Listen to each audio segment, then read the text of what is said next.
Matapos bumili ng burger para sa isang matandang customer, pinatalsik ng manager ng McDonald's si Emilia sa trabaho. Ang buong lugar ay nagulat at hindi makapaniwala. Ilang oras lamang matapos ang insidente, si Emilia Vidal, 36, ay pauli-ulit na kinukuskos ang kanyang pulang at dilaw na apron ng umagang iyo. Bawat luko sa kanyang uniforme ay tila isang konkretong alaala ng kanyang pang-araw-araw na pagsubo. Napabuntong hininga siya na malalim at tiningnan ang oras. 4 na oras pa bago matapos ang kanyang shift. Order na para sa table 5, sigaw ng chef mula sa kusina. Kinuha ni Emilia ang tray at nagtungo sa nakatalagang mesa.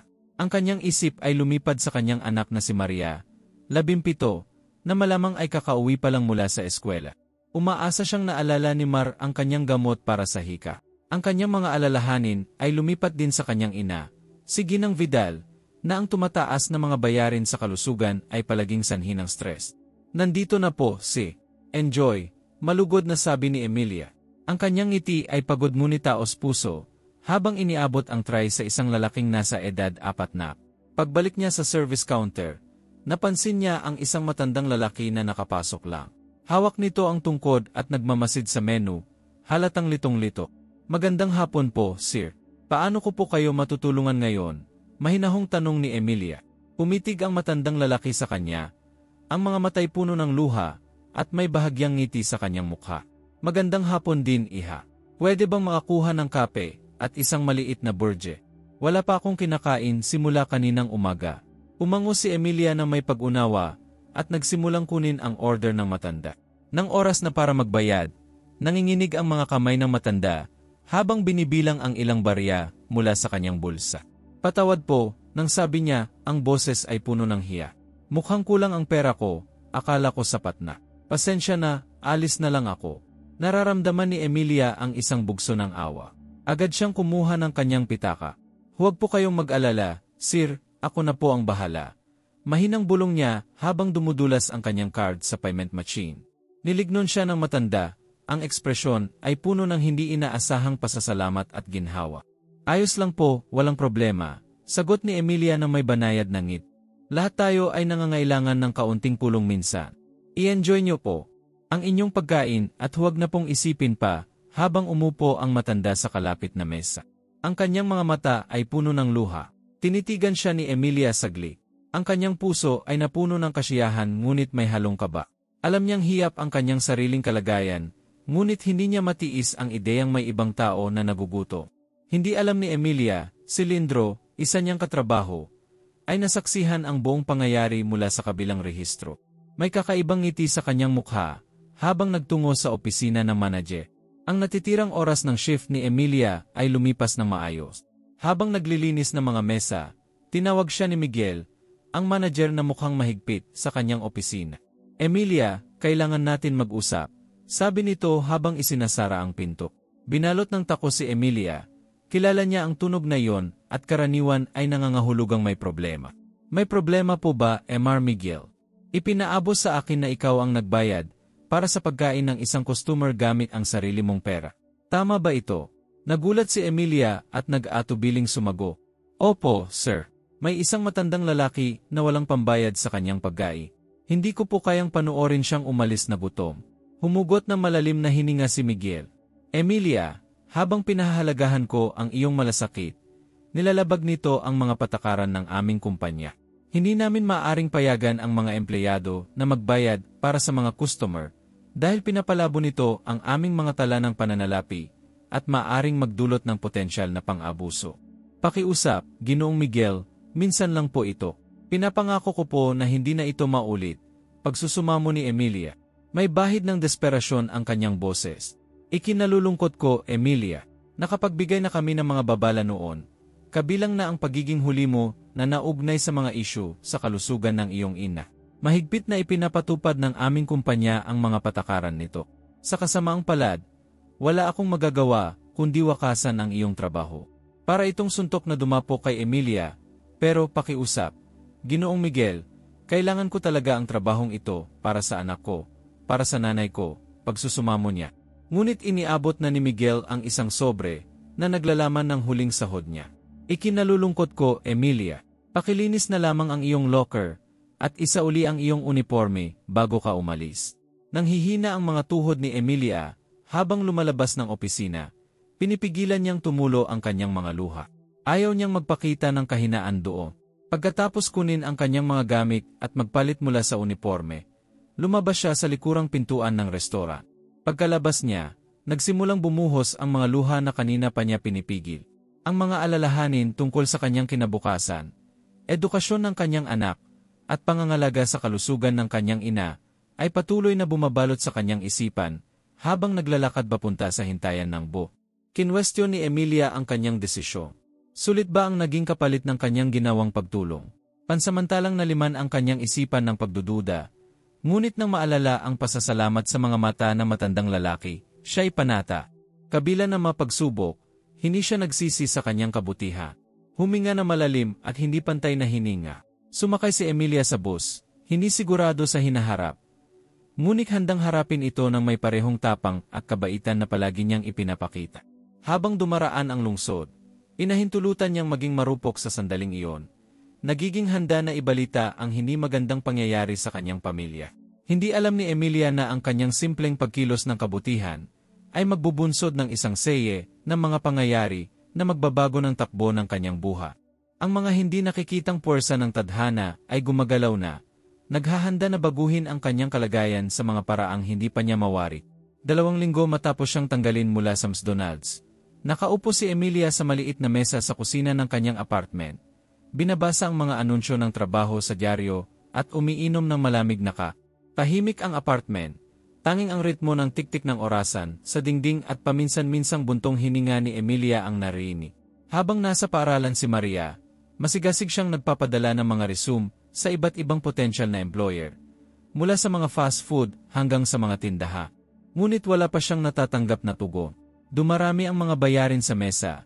Bawat isa ay nagpapataas ng kanyang pag-aalala tungkol sa kanilang sitwasyon sa pananalap. Biglang nagring ang telepono, nagpatingkad ng katahimikan at nagpatigil kay Emilia.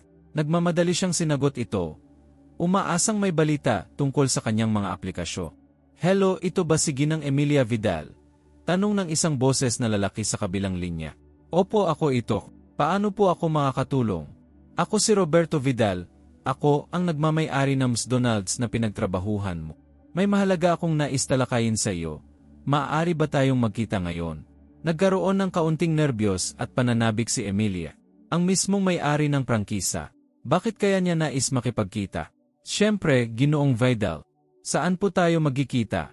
Magtulungan tayo sa corner cafe ng 3 ng hapon. Iningnan ang orasan. Napansin ni Emilia na halos 2 oras pa ang natitira upang maghanda. Salamat po, pupunta po ako. Sagot niya, may halong kaba at bahagyang pag-asa ang kanyang tinig. Pagkatapos ibaba ang telepono, napaupo si Emilia, litong-lito sa biglaang tawa. Tungkol ba ito sa kanyang pagkakatanggal o may iba pang dahilan? Kahit may pag-aalinlangan, isang munting sinag ng pag-asa ang sumiklab sa kanyang puso. Baka sakaling magbigay ang pagpupulong ng bagong pagkakatao. Sa corner cafe, 5 minuto bago ang itinakdang oras, pumasok siya sa mainit at kaaya-ayang lugar na amoy kape at may marahang usapan ng mga customer. Sinuri niya ang paligid at napansin ang isang maayos na bihis na lalaki na nasa kalagitnaan ng edad. Nag-iisa sa isang mesa sa likura. Napansin siya nito at kumaway na may magiliw na ngit. Binibing Vidal, ako si Roberto Vidal. Salamat sa pagpunta. Bati niya habang tumatayo upang kamayan siya. Salamat po sa pag-imbita, Ginoong Vidal.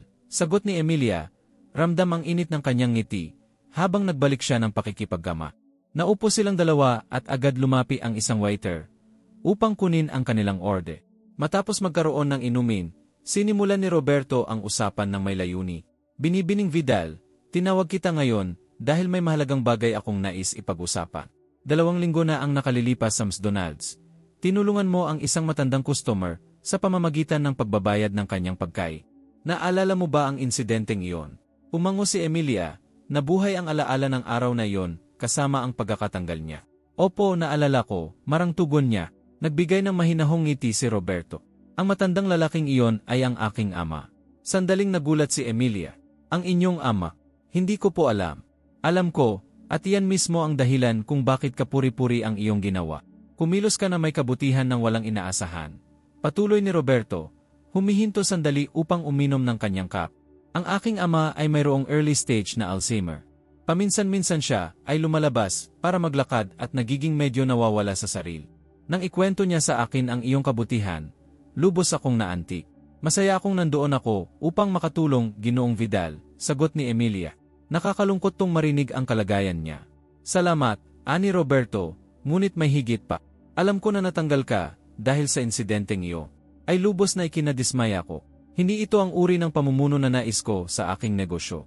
Bumilis ang tibok ng puso ni Emilia. Nararamdaman niya kung saan patungo ang pag-uusa. Bining Vidal, nais kitang bigyan ng trabaho. Hindi lamang basta trabaho. Nais kitang gawing general manager ng restaurant. Nagulat si Emilia at saglit na natigila. General manager. Wala pa akong karanasan sa pamamahala ng ganitong antas. Hindi ako sigurado kung kwalipikado ako. Maingat na itinaas ni Roberto ang kanyang kamay upang kalmahin siya. Sinuri ko ang iyong employment records at nakausap ang ilang dating tagapamahala mo.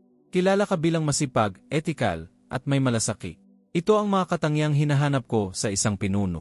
Maaari mong matutunan ang mga kasanayan sa pamamahala, ngunit ang mga katangiang mayroon ka ay bihirang matagpuan. Napuno ng luha ang mga mata ni Emilia habang unti-unting bumabaon ang alok sa kanya. Hindi ko po alam ang sasabihin, Ginoong Vidal. Isang napakagandang oportunidad po ito. Sabihin mo lang na, sabi ni Roberto ng may ngit, inaalok ko sa iyo ang isang mapagkumpetensyang sweldo, buong benepisyo, at ang pagkakataon na mamuno ng may kabutihang ipinakita mo na. Kaya, ano sa tingin mo? Emilia ay malalim na huminga, inipilit na mapanatili ang kanyang damdami. Siyempre, maraming salamat po, Ginoong Vidal. Pangako ko pong gagawin ko, kayong maipagmamalaki. Walang duda na magagawa mo iyon. At mangyaring tawagin mo na lang akong Roberto. Tugon niya, iniabot ang kanyang kamay upang tapusin ang kasunduan. Maligayang pagdating sa grupo. Habang nagkapit kamay sila, tila nawala ang isang mabigat na pasanin sa mga balikat ni Emilia. Hindi lamang niya naibalik ang kanyang posisyon, ngunit mayroon din siyang pagkakataon na magbigay ng makabuluhang epekto sa kanyang mga kasamahan at mga customer. Hindi alam ni Emilia na ito pa lamang ang simula. Ang kanyang bagong tungkulin bilang tagapamahala ay susubukin ang kanyang empatiya at moral na lakas sa mga paraang hindi niya mawari. Ngunit sa kabila ng lahat, habang lumalabas siya ng opisina, isang maligaya at maaliwalas na ngiti ang iniisip niya kay Maria. Ang tadhana ay biglang nagbago, at buong puso niyang tinanggap ang bagong kabanatang ito. Dumating ang unang umaga ng kanyang panunungkulan bilang General Manager sa McDonald's, maliwanag at puno ng potensya. Nagising siya bago pa ang alarm, kumikiyot ang kiyan sa paghahalo ng pananabik, at kaunting kaba habang naghahanda para sa ara. Iniisip niya ang kanyang mga layuni. Nailang ka ba, Mama? Anong ni Maria na nakatanaw mula sa pintuan ng kusina? Medyo, Ana. Pero mas excited ako, sagot ni Emilia, habang tinitingnan ang kanyang ana. Magiging magaling ka diyan, panghihikayat ni Maria na puno ng katiyakan ng kabataan. Ikaw ang pinakamagaling, sagot ni Emilia, matapos yakapin si Maria, at tumawag saglit upang kumustahin ang kanyang ina. Umalis si Emilia ng bahay, sabik na harapin ang kanyang bagong tungkuli. Pagdating sa opisina, huminga siya ng malalim bago pumasok. Ang kaaya-ayang amoy ng kape, at bagong lutong muffin ang bumungad sa kanya. Gayon din ang mga nakakagulat na tingin ng kanyang mga dating katrabaho. Magandang umaga sa inyong lahat, masiglang bati niya, pilit na nagpapakita ng kumbiyansa, kahit bahagyang hindi tiyak ang kanyang nararamdaman. Lumapit si Miguel, ang dating tagapamahala na nagtanggal sa kanya, na may matigas na tindig. Emilia, maligayang pagbabalik. Ipinabatid sa amin ni Ginoong Vidal ang tungkol sa iyong promosyon. Narito ako upang tumulong sa anumang paglipa. Umango si Emilia, tinatanggap ang kanyang alok ng suporta sa kabila ng pag-aalanga. Salamat, Miguel. Inahahalagahan ko ito. Ugon niya ng may pasasalama. Habang lumalagda ang araw, masigasig na sinimula ni Emilia ang kanyang mga bagong tungkuli. Tungkulin sinuri niya ang mga schedule listahan ng inventaryo at mga dokumentong pampinansyal. Agad niyang napansin na marami pa siyang kailangang matutunan, ngunit ang kanyang malawak na karanasan sa frontline ay nagbigay sa kanya ng kakaibang at napakahalagang pananaw. Sa gitna ng abalang tanghal, nagsuot si Emilia ng apron upang tumulong sa service line na ikinagulat ng ilang empleyado. Anong ginagawa mo dito, boss? Tanong ni Leandro. Ang kanyang boses ay halong kuryosidad at pagdududa siya ang dating. Nagtaksil sa kanya, tayo ay isang koponan, Leandro, tugon ni Emilia na may pantay na tono, at minsan, kailangan ng koponan ng dagdag na kamay. Habang nagtatrabaho ng magkatabi, naramdaman ni Emilia ang unti-unting pagkawala ng paunang alanganin nagsimulang mapahalagahan ang kanyang mga kasamahan na sa kabila ng kanyang mas mataas na posisyon ay natili siyang si Emilia na palaging handang magtrabaho ng tapat kasama nila. Pagkatapos ng araw, nagdaos siya ng maikling pagpupulong kasama ang lahat ng tauhan. Nais kong ipahayag ang aking pasasalamat sa inyong dedikasyon ngayong araw. Panimula niya, naunawaan ko na ang mga pagbabago tulad nito ay maaring maging mahirap, ngunit narito ako para sa inyo. Laging bukas ang aking opisina, magkasama matitiyak nating hindi lamang ito isang kamanghamanghang lugar para sa ating mga customer, kundi pati na rin isang mahusay na lugar para magtrabaho. Iba-iba ang naging reaksyon. Ngumiti ng malumanay si Lisa, isang palakaibigang kasir, habang si Leandro at ilang iba pa ay tila hindi kumbinsido. Sa mga sumunod na araw at linggo, inialay ni Emilia ang kanyang sarili upang mapalapit sa kanyang koponan at mapahusay ang operasyon ng restauran. Nagtatag siya ng anonymous suggestion bots para sa mga suhestyon ng tauhan. Inayos ang mga schedule para sa mas malaking kaluwagan, lalo na para sa mga nag-aaral, at tiniyak na ang lahat ng tauhan ay may sapat na pahinga. Nagpakita rin siya ng mga hakbang upang mapabuti ang karanasan ng mga customer sa pamamagitan ng pagtatag na isang reading nook na may mga aklat na donasyon ng komunidad, pag-aayos ng mga family night na may mga aktibidad para sa mga bata, at aktibong pakikipag-ugnayan yan sa mga lokal na kaganapan. Gayunpaman, hindi lahat ay maayos. Si Leandro, na may bahid ng sama ng loob dahil sa promosyon ni Emilia, ay nagsimulang maghasik ng pagdududa sa ilang miyembro ng tauhan. Hindi ba't nakapagtataka narinig ni Emilia na bulong niya sa break room isang araw tinanggal siya, kinabukasan siya na ang boss. Tiyak na may iba pang kwento. Habang alam niya kailangang tugunan ang mga bulong na ito, pinili ni Emilia na mag-focus sa mga positibong pagbabago. Napansin ng komunidad ang mga pag-unlad, tumaas ang kasiyahan ng mga customer, lumago ang benta, at nakatanggap ang restauran ng mga papuri sa lokal na social media.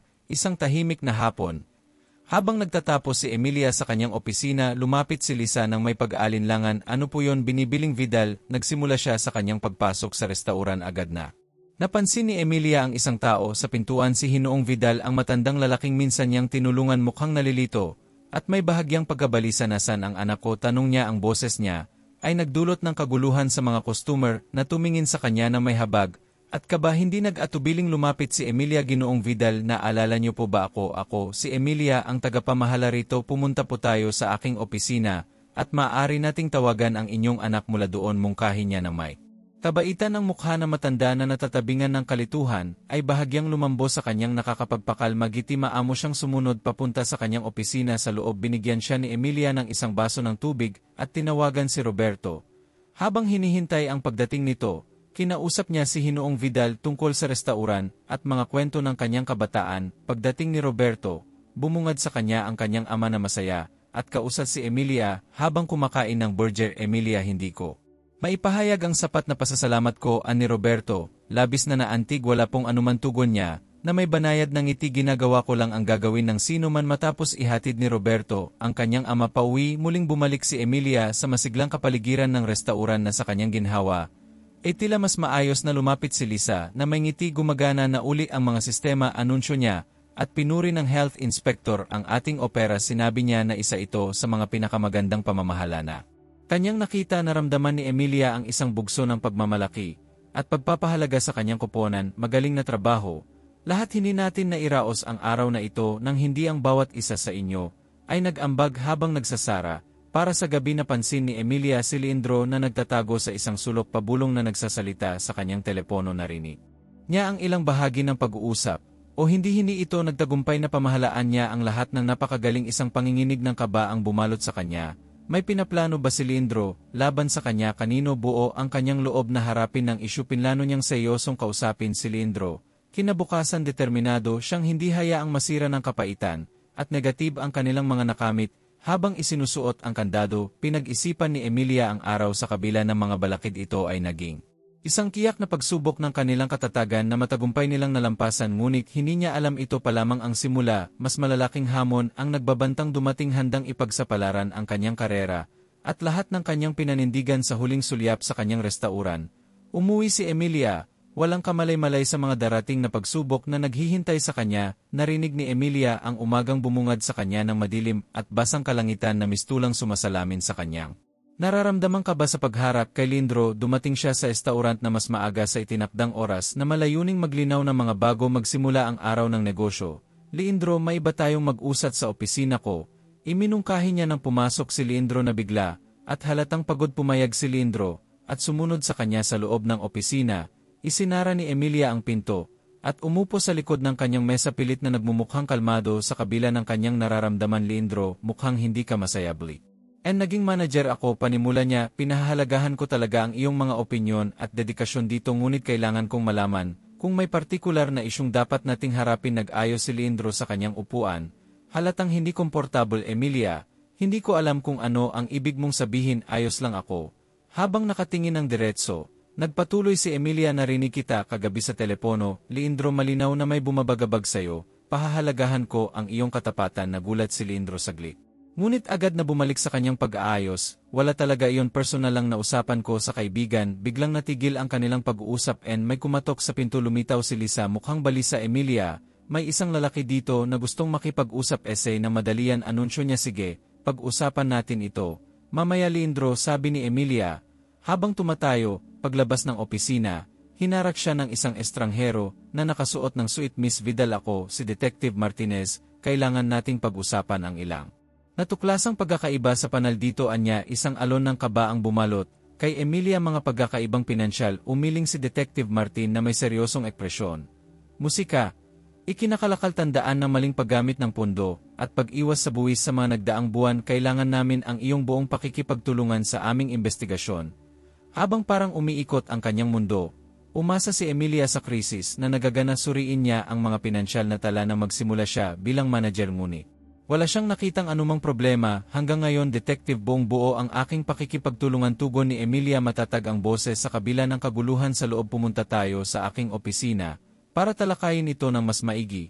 Habang bumabalik sa kanyang opisina, nahuli ni Emilia ang tingin ni Leandro. Ang kanyang ekspresyon ay tila may halong kaba at pagkakasala na lalong nagpataas ng kanyang mga hinala. Sa loob ng ilang oras, si Emilia at si Detective Martinez ay nagsasat sa mga dokumentong pinansyal ng restaurant. Sinuwi nila ang bawat transaksyon, resibo, at ulat. Habang patuloy silang naghahanap, nagsimulang mapansin ni Emilia ang maliliit na hindi pagkakatugma na dati niyang hindi nakita. Bagam at malabo, hindi ito maitatanggi. Hindi ko ito, hindi ako makapaniwala, bulong ni Emilia. Dahan-dahang pumapasok ang pakiramdam ng pagkabigla at pagtataksil. Detective, sinisiguro ko sayo, wala akong kaalaman sa mga isyong ito. Tinitigan siya ni Detective Martinez na may neutral na ekspresyon. Miss Vidal, nagsimula ang mga hindi pagkakatugma bago ka pa maging manager. Gayon pa man, ang iyong posisyon ngayon ay nangangailangan na sagutin mo ang mga ito.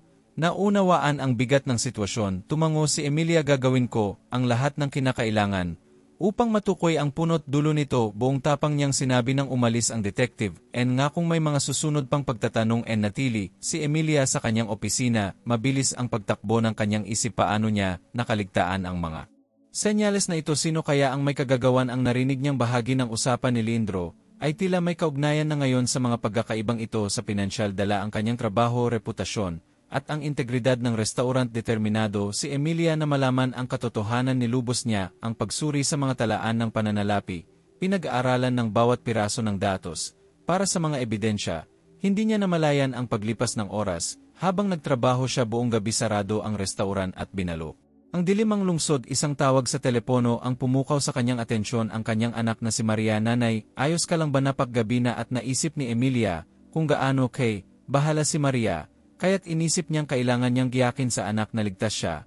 Habang nananatiling nakatuon sa paglutas ng mga pagkakaibang pinansyal, habang nagsasalita si Emilia, bumalot ang mabigat na katahimikan. Tanging ang mahihinang tunog mula sa labas ang pumupuno sa silid. Huminga siya ng malalim. Ramdam ang bigat ng sandali ito ang magiging pagbabagong tala. Alam ko na mahirap itong tanggapin, ngunit ang integridad ng ating restaurant at ang ating pagkakaisa ang nangangailangan. Hindi lamang sa kanyang sariling establisimento. Sa mga sumunod na linggo, unti humupa ang kasikatan ng media sa isyu ng restaurant ni Emilia, ngunit nanatili ang mga epekto nito. Noong una, biglang bumaba ang benta, at may ilang miyembro ng staff na nagresign dahil sa takot na makaladkad sa negatibong asosasyon. Gayon pa man, nanatiling matatag si Emilia sa kanyang pangako sa pagiging bukas at etika. Ipinakilala niya ang isang disenyo ng bukas na kusina upang makita ng mga Paukiano ang paghahanda na kanilang mga pagkain, at naglunsad ng lingguhang community forums kung saan maaring ipahayag ng mga lokal ang kanilang mga alalahanin at mungkahi sa isang partikular na tahimik na shift. Habang nililinis ni Emilia ang mga mesa, isang matandang babae ang lumapit sa kanya. "Ikaw ba si Emilia ang manager?" tanong ng babae. Pumango si Pia, handang-handa para sa anumang posibleng reklamo o hinaing, ngunit sa halip, ang ngiti ng babae ay nagbigay sa kanya ng sorpresa. "Gusto ko lang ipahayag ang paghanga ko sa iyong ginawa dito. Bihira ang nakakakita ng isang taong pinipili ang tamang gawin, kahit pa ito ay may malaking kapalit." Nakaramdam si Emilia ng labis na pasasalamat at taos-pusong pinasalamatan ang baba. Ito ang unang positibong puna na narinig niya mula sa isang customer sa mahabang panahon. Unti-unting nagsimulang magbago ang pananaw ng komunidad. Ang pagiging tapat ni Emilia at ang mga patuloy na pagsasaayos ay napansin na. Dahan-dahang bumalik ang benta at ang mga bagong customer na naakit ng kwento ng integridad ng restaurant ay nagsimulang bumisit. Isang araw, nakatanggap si Emilia ng tawag mula sa isang producer ng sikat na pambansang news show, Miss Vidal. "Interesado kaming itampok ka sa aming segment na Leaders of Change. Ang iyong kwento ay umagaw ng aming atensyon at iniisip naming magiging inspirasyon ito para sa iba." Sa simula, nag-aalangan si Emilia sa pambansang exposure. Ngunit nakita niya ito bilang pagkakataon upang magbigay ng mahalagang mensa. "Sige, ngayon siya, pero sa isang kondisyon. Gusto ko kasama ang buong team ko, hindi lang ako ang gumawa nito. Sama-sama kaming nagsumikat na gumawa ng pagbabago."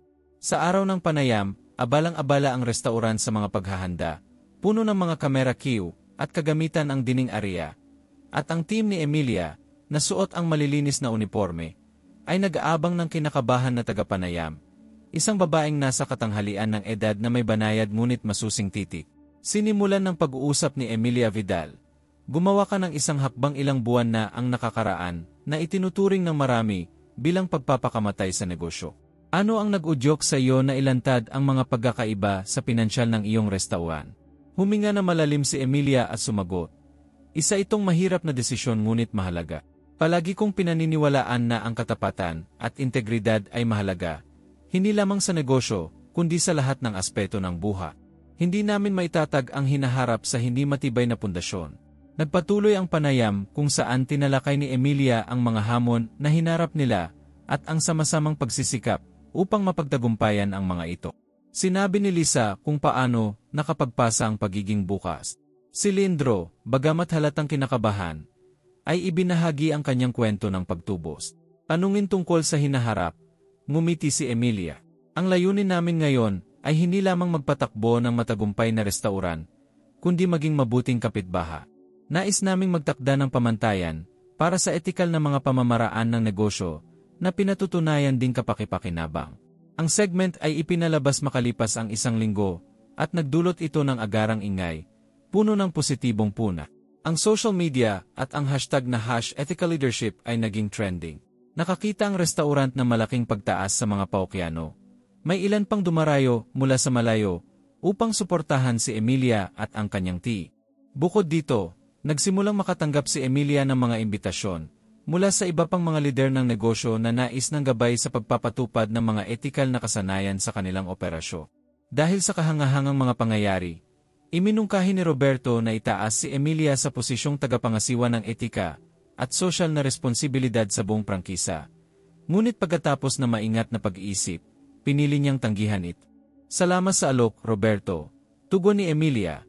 "Ngunit kailangan kong manatili dito kasama ang aking team at komunidad.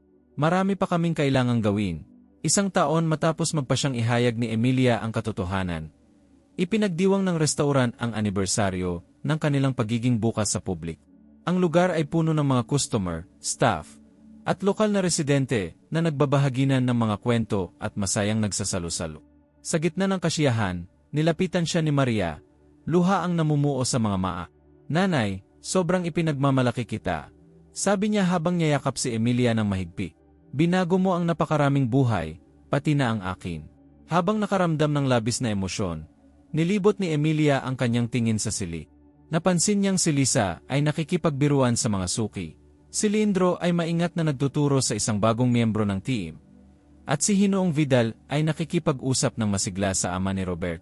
Bigla niyang naalala na ang kanyang simpleng kilos ng pagtulong sa isang matandang lalaki upang mabayaran ang kanyang pagkain ay nagbunsod ng isang serye ng mga pangyayari na nagbago ng kanyang buhay at nakaapekto sa maraming tao. Habang ang liwanag ng dapit hapon ay nagbibigay ng gintong huwi sa restaurant, ang ngiti ni Emilia ay sumasalamin sa kanyang kagalakan. Matagal at puno ng mga pagsubok ang naging landas, ngunit bawat hamon ay nagdala ng halaga. Sa huli, natanto niya na ang tunay na tagumpay ay hindi sinusukat sa mga numero sa financial statements, kundi sa pamumuhay ng may integridad at positibong impluensya sa buhay ng iba. Sa simpleng McDonald's sa sentro ng lungsod, isang bagong kwento ng pag-asa at ethical na mga pamamaraan sa negosyo ang umusbong. Isang kwento na hindi alam ni Emilia ay nagiging inspirasyon para sa iba sa buong bansa upang manguna na may malasakit, katapatan at tapa. 2 taon matapos ilantad ang mga pagkakaiba sa pinansyal, ang dating nahihirapang McDonald's ay nag-evolve bilang isang huwaran ng etika sa negosyo at pangako sa komunidad. Isang sariwang umaga ng tagsibol, pakiramdam ni Emilia ay may kakaibang nangyari nang pumasok siya sa kanyang restaurant. Tahimik ang lugar, ngunit biglang bumukas ang mga ilaw at isang sorpresa ang umalingaw-ngaw sa silid.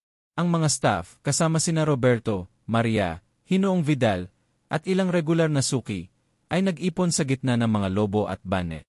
Lumapit si Lisa, may hawak na maliit na tropeo na hugis gintong Emilia, sabi niya bakas ang emosyon sa boses. Ngayon ay ipinagdiriwang natin ang 2 taon, mula nang ang iyong matapang na desisyon ay nagbago ng aming mga buha. Nais naming sorpresahin ka at ipahayag ang aming pasasalamat sa iyong pamumuno, sa iyong etikal na panana, at sa iyong taos-pusong malasakit. Puno ng luha ang mga mata ni Emilia habang tinatanggap niya ang tropeo na may nakasulat na, para kay Emilia Vidal, para sa pagpapakita na ang integridad ang pangunahing sangka.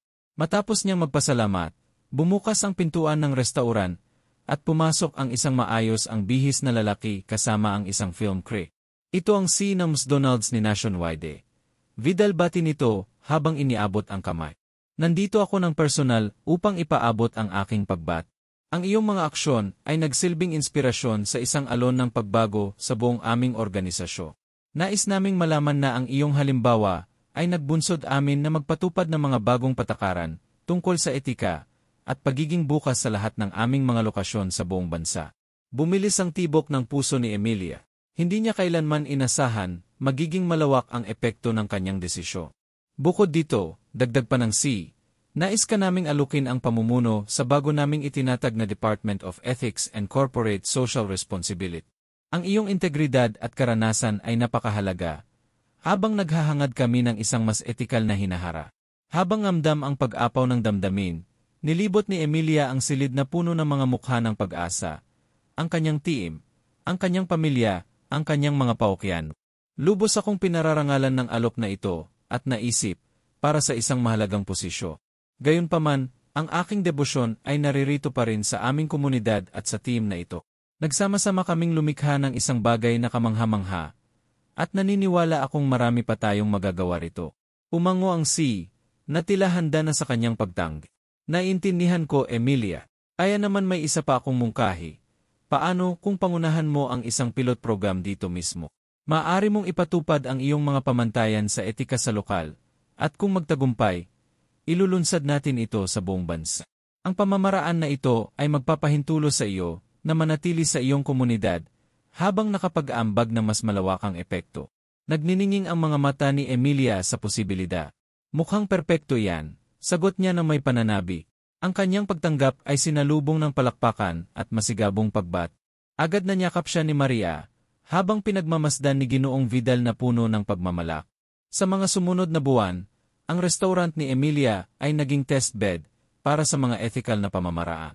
Nagsagawa sila ng mga integrity workshops para sa mga empleyado, nakipagtulungan sa mga lokal na supplier upang mapabuti ang sustainability, at nagsimula ng isang scholarship fund para sa staff at kanilang mga pamilya. Kapansin-pansin ang mga resulta. Hindi lamang bumuti ang financials, kundi naging pangunahing bahagi rin ng komunidad ang restaurant.